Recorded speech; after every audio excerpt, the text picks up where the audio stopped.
నాగలోకానికి ఉన్న తేడా ఉందన్నారు మల్కాజ్గిరి పార్లమెంట్ అభ్యర్థి ఈటెల రాజేందర్. మోడీ హయాంలో ఒక స్కామ్ కూడా లేదని, మోడీ ఇచ్చిన హామీని ప్రతి ఒక్కటి అమలు చేశామన్నారు. బీజేపీ పార్టీ జిల్లా రూరల్ అధ్యక్షుడు విక్రమ్ రెడ్డి ఆధ్వర్యంలో విజయ సంకల్ప సభ నిర్వహించారు. సభకు ముఖ్య అతిథిగా ఈటెల రాజేందర్ హాజరయ్యారు. బీఆర్ఎస్ పార్టీ రాష్ట్ర నాయకులు నందారెడ్డి, పూడూరు నరసింహారెడ్డి, మాజీ మేడ్చల్ సర్పంచ్ మురళీధర్ గుప్తా ఈటెల రాజేందర్ సమక్షంలో బీజేపీ తీర్థం పుచ్చుకున్నారు.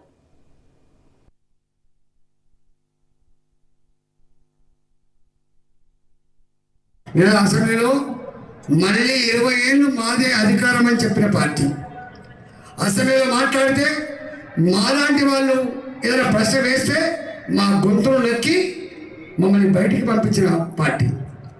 అన్నిట్లో నంబర్ వన్ అని చెప్పి 2 గంటల ఉపన్యాసం ఇచ్చి మనల్ని అదరగొట్టిన పార్టీ. ఇవాళ దాని మీద పోటీ చేయడం కూడా ఎవరు సిద్ధంగా లేదు. నేను దాకా అన్ని అనుభవించిన వాళ్ళు నేను ఎట్లా బయటికి పోతున్నా మీరు చూస్తున్నారు. నాలాంటి వారికి బయటికి రాలే, నాలాంటి వారికి బయటికి ఎన్నగొట్టబడ్డా. కానీ అన్ని అనుభవించి వాళ్ళు ఇవాళ ఒక్కొక్కరు జారుకుంటున్నారు. ఇవాళ అది ఇక్కడ అధికారం లేదు. ఇక్కడ అధికారం కనుక ఉంటే కేసీఆర్ మళ్ళీ ఏమంటుండే, మీరు మాకే ఓటేయాలి, పార్లమెంట్లో కొట్టాడే సత్తా ఇవ్వాలి, మీరు వాళ్ళకెత్తే వీళ్ళకెత్తే నోరు వేసినట్టే అని చెప్పేవాడు కేసీఆర్. కానీ వాళ్ళు చెప్తాడా? అడుగుతారా? అట్లా ఇవాళ అడిగడిగా ఆ పార్టీకి ఓటేస్తే ఇవాళ అది వేస్ట్ అయిపోతుంది అని చెప్పి భావిస్తాను.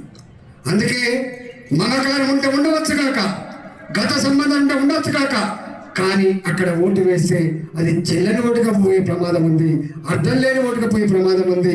కేసీఆర్ భాషలో చెప్పాలంటే మురికి కాళ్ళు వేసినట్టు. కాబట్టి బీఆర్ఎస్ పార్టీకి ఈసారి ఓటు వేయాలి. కాంగ్రెస్ పార్టీ మీరు తెలుసు 10 ఏళ్ళు అవుతుంది. మోడీ గారికి రాహుల్ గాంధీకి పోలిక ఉందా? పోలిక?